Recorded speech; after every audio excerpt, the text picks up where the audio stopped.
Welcome to Paradigms at paradigms.life, the radio show and podcast that brings you inspiring people with visions of a viable future for life on Earth that includes humans. Hi, I'm Baruch, host of Paradigms. Glad to be here with you. Thanks for tuning in. I think you're going to enjoy this episode a lot. We've got a family band joining us for this episode. They've just released a new record of songs, beautiful songs of conscience and musical delight. What can I say? You're really going to enjoy the music and this father and two of his sons. So let's get right to it and meet my guests on this episode of Paradigms.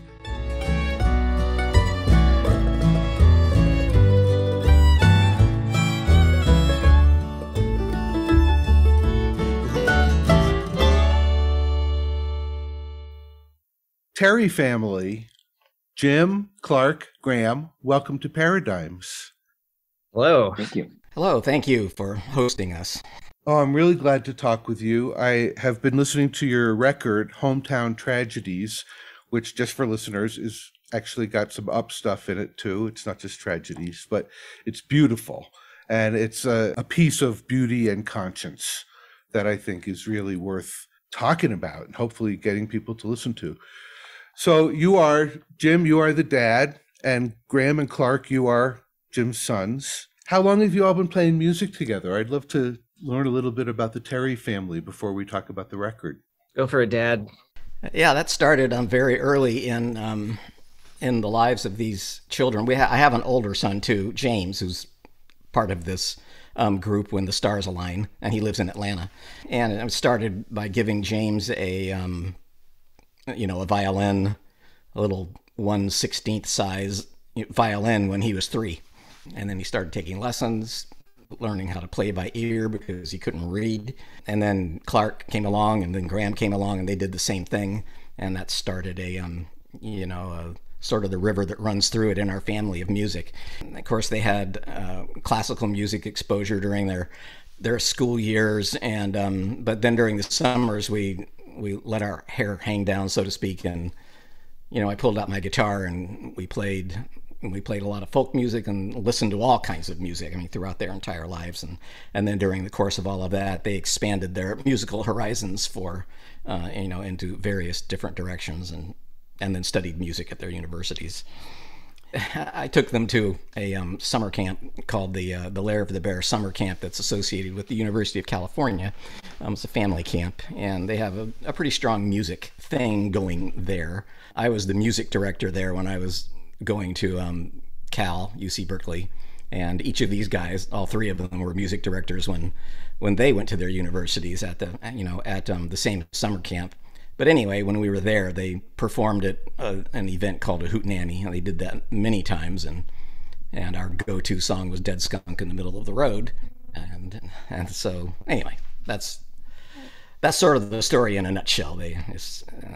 We've just played music together, forever. You guys, Graham, Clark, how is it playing in this band, this family band? Does it keep the family close? It's obviously changed a lot over the years. When we were young, when we would play together, it was, I guess you could call us a band, but really it was my dad sort of corralling us to play tunes together and us learning them. And so it's quite different, obviously, now that, we're older.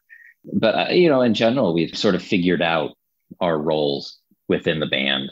Obviously, my dad's the main songwriter, and then either together or separately, he'll sort of run songs by me and Graham, and we'll pick them together, or, he'll send out an MP3 of what he's recorded, and we'll give feedback. We'll see sort of like what feels good. We'll see what, where an arrangement can go. And then, when we're able to actually get all together and play tunes, those roles keep sort of solidifying. And a lot of it is kind of based on the instruments we're playing, right? So like I'm the mandolin player, and so I take on this more of a rhythm driving almost the drums as well as the second rhythm guitar role, while Graham plays primarily fiddle or guitar, and he takes on a little more of like a lead instrumentalist role, at least in terms of arrangement and live performance. So it's, yeah, we've all found sort of our place in each song. There's not a lot of overlap there, which is nice. Dad still definitely does have to corral us to make things happen. I mean, Clark lives a bit of a distance away, and you know, when my dad started writing music very regularly, like just pumping out song after song after song, you know, I live in Napa, so does he, so we would be hanging, he would just come over, or I would just end up going over for dinner or something, and he would just show me all this stuff. And I think really things started to form more so actually happened during these fires that occurred, and like schools were shut down for a couple of weeks, and my dad was without power, and he was basically living downstairs from me in my aunt's Airbnb. And so we spent like every day together nearly, and that's when we started making a lot of demos in my little studio back here. And those first demos propelled things into something else, and they're really good for Clark to start to work with, and for also getting another musician, getting like a bassist involved just as well. That's the first part of my conversation with the Terry Family Band, Jim, Clark, and Graham, talking about their new record, Hometown Tragedies. I can't say enough how much I hope people listen to this one. Let's hear some music from the record now. Here's the first song on the album, and after we hear it, we're going to talk about it with Jim and Clark and Graham, the Terry Family Band. The song is called Like a Painting by Chagall. The Terry Family Band, new record, Hometown Tragedies, on Paradigms at paradigms.life.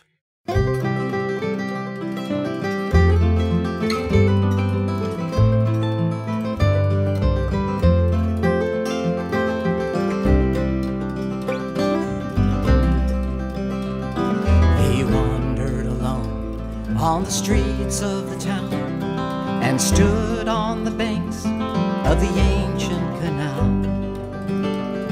A bride wearing lace in a church down the lane was holding her flowers and tending her train. She stared from the windows to the churchyard outside, where the people were gathering to wait for the bride. Appearing beside her and rising above was a dove flying in circles, an angel in the halls, like a painting by Chagall.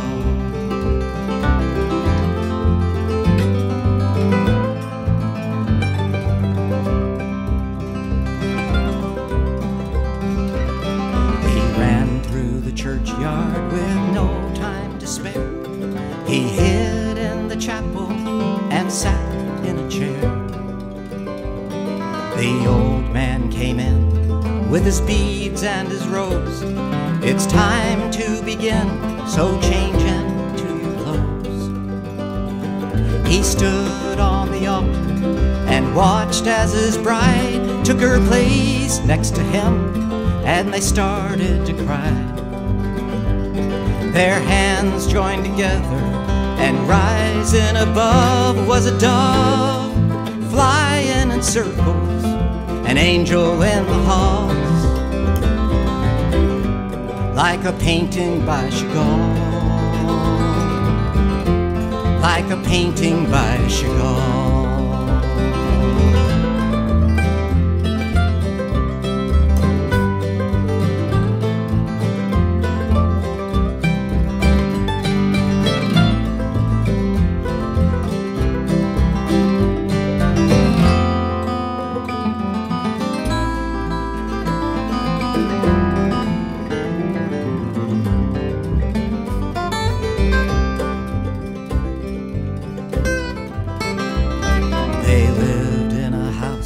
On the edge of the town, where the river flowed sweetly in the ancient canal. The morning was clear on the day she arrived. He clung to her tightly and took to the sky. They rose up together, their arms intertwined above all all the rooftops, the hills and the vines. And then he released her, and rising above was a dove flying in circles, an angel at the call, like a painting by Chagall, like a painting by Chagall, like a painting by Chagall.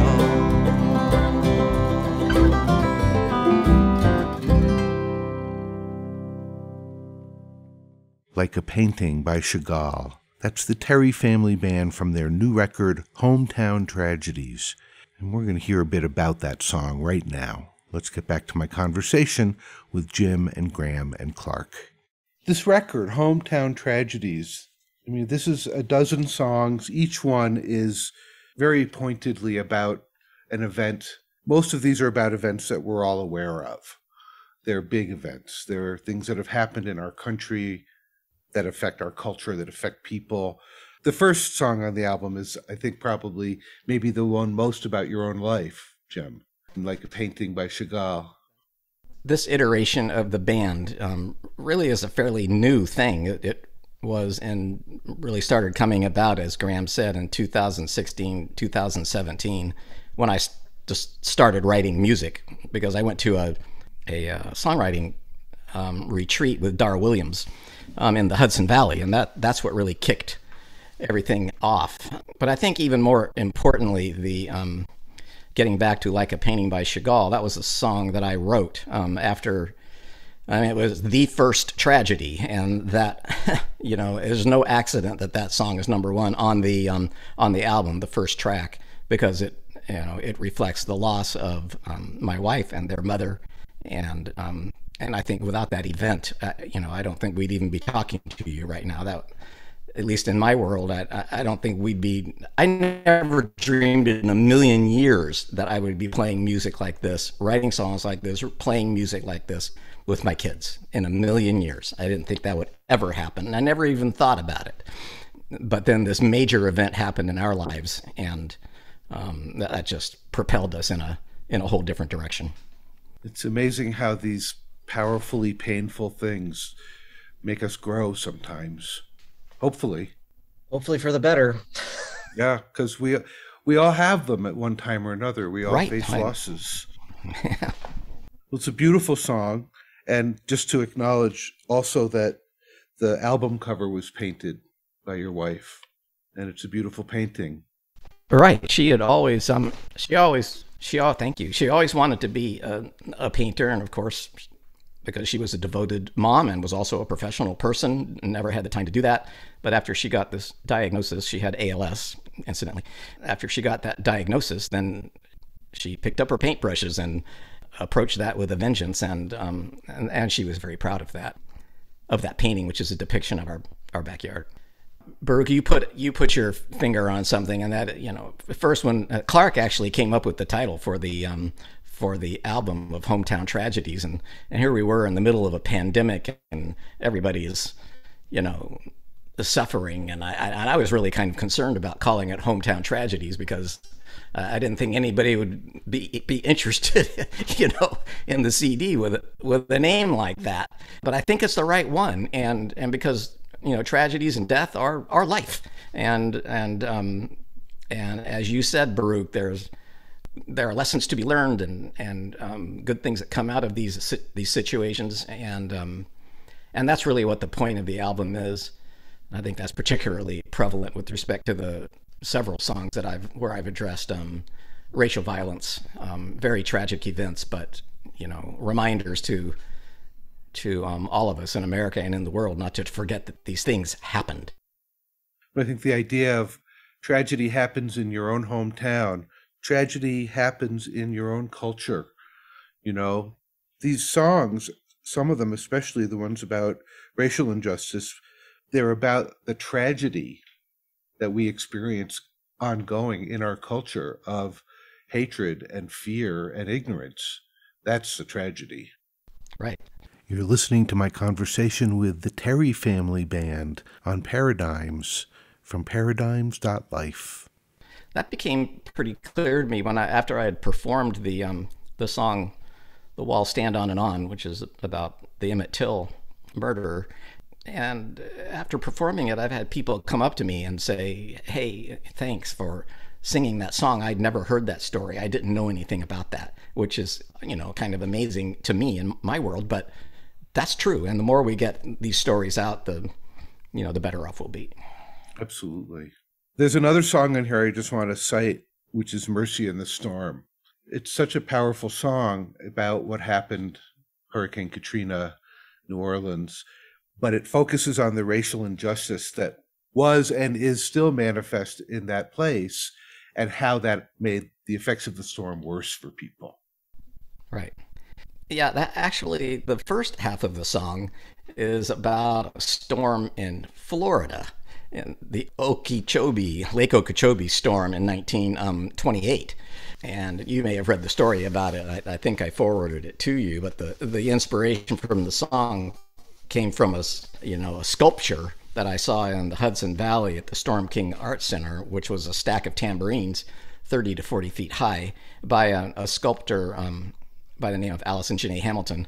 And she was, by that sculpture, trying to point attention to the role of climate change in systemic racism in our country, which is the point you just made. And so it really inspired me to write the song. But I was also really interested in the tambourines themselves and what the tambourines represented in that sculpture. And it's really a reference to the role of folk music, in our country and specifically within a certain culture. And that folk music built resilience in that culture, and so that's represented by the tambourines. I mean, I think it's an interesting tune in that it surfaces what we're now calling intersectionality, and finding different ways to be able to talk about climate change, to be able to talk about racism and systemic racism in particular in different types of music is just super important. And one of the things that I've kind of found with our music is, our primary live audience is like very Northern California, very Napa, and frankly, very white and 60 and above. And it's sort of an interesting thing for us to be able to sing these kinds of songs in front of people who are frankly quite insulated from real issues that are happening in the world. And it's part of folk music, but it's also part of modern folk music. And that's something I really like about some of our songs. I always think about the creation of that song when, I'll be totally honest with you, I do a terrible job at hearing lyrics, but what I do is hear very well is how everything else is supposed to support the content, how the instruments are supposed to fit. And when my dad was just like strumming along in his open C tuning, I believe that's what it was, on the 4th fret or in key of E, which is already a very good key for rock and roll music and for blues. So I just told him, like, you're doing this really nice descending thing, but, let's make this one note happen, makes this G natural happen and kind of bend it. And then all of a sudden, we're getting into blues world, which is what you get when you're thinking about New Orleans and the South in general. That's where, people talk about Americana music a lot, and that's what this is. And so I was like, this is one where I need to do electric guitar, and that was probably the first song where I was like, no, I'm not playing the acoustic. We're going to try out this electric guitar thing. I'm going to dish up some reverb and add some vibrato and make it sound real swirly and add a little bit of grit. Making that decision just kind of elevated the song to where it needed to go to really get the point across. And kind of with that, for me, it brings up this idea that, like, if you just when you see a picture of us holding our instruments, you're like, oh, there's a bluegrass band. But when you listen to the music, it's not all bluegrass. And that's something I really dig. Graham and I played in different rock bands. We played in Irish bands. We played classical music. And so being able to have songs where you can kind of fake people out and be like, yeah, man, that was a rockin' song. And then also flip over and do like kind of straight ahead bluegrass. And then bring in these different influences of the American folk music and American music canon really is a lot of fun to do, and sort of speaks to kind of what Graham and I have done for a long time in our background. I'm talking with the Terry family, Jim, Clark, and Graham, the Terry Family Band. They have a new record out called Hometown Tragedies, and here's another track that we were just talking about, Mercy in the Storm.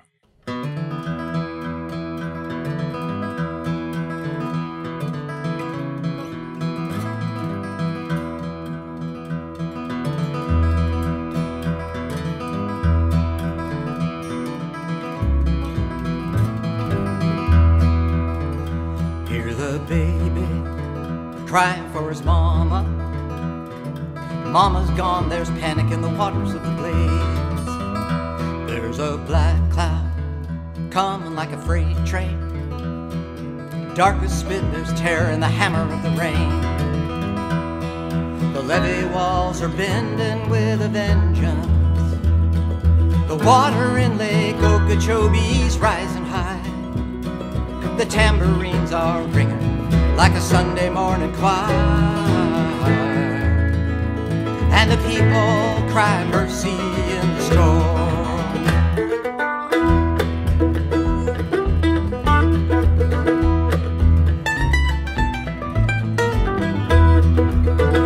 Where's my brother? Where's my little sister? Stacked like cordwood, throw them in the bottom of a hole. There's a white man sleeping in a pine box, preacher laying flowers at the blessing of his soul. The levee walls are bending with a vengeance. The water in Lake Okeechobee's rising high. The tambourines are ringing like a Sunday morning choir, and the people cry mercy in the storm. The white man cries, the white man prays, the white man lives to see another day. The black man dies, the black man drowns, the black man buries thousands face down in the ground, and the people cry mercy in the storm.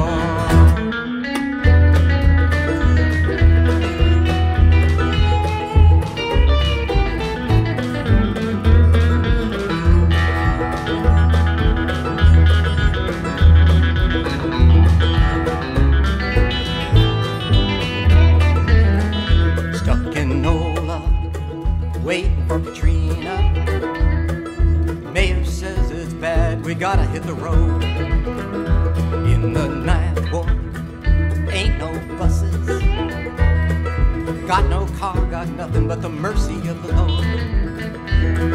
The levee walls are bending with a vengeance.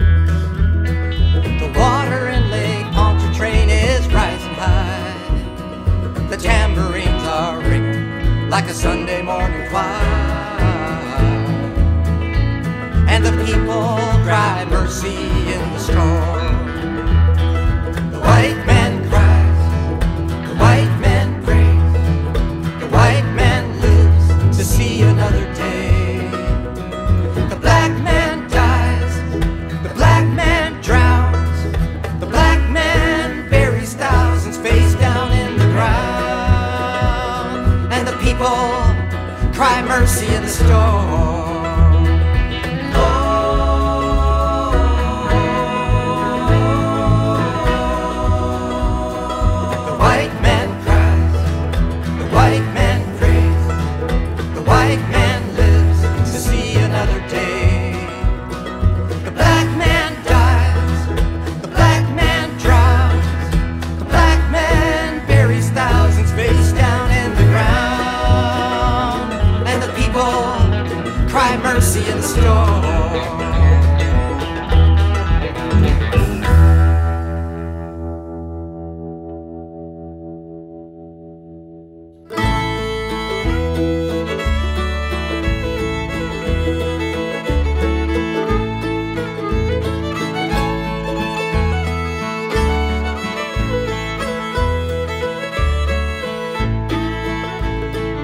Driving due south from my Tennessee house to the pines and the place I was born, sheltered and warm in the arms of my mom and raised in the eye of the storm.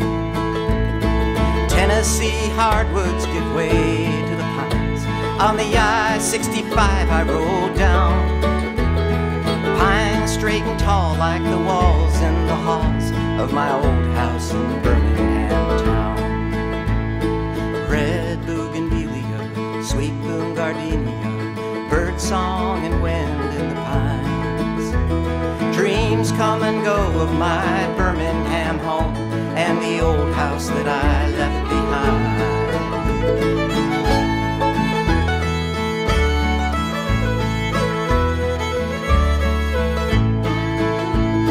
The river bend swirls where I first kissed a girl, a peck on her shimmering brow.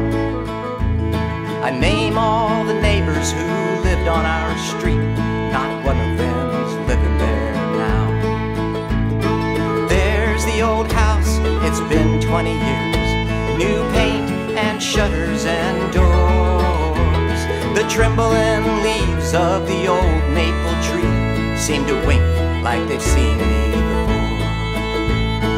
Red bougainvillea, sweet bloom gardenia, bird song and wind in the pines.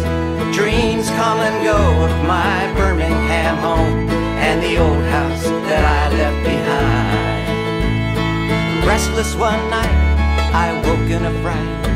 Dad held me so tightly, it hurt. I heard the next day there were 4 in the way, all girls, and they died in a church. I'm awake and torn in the land I was born, where the cross is burned in a rising storm. And the wind was strong, and I heard the bombs. The church was on fire, and the bird song was gone.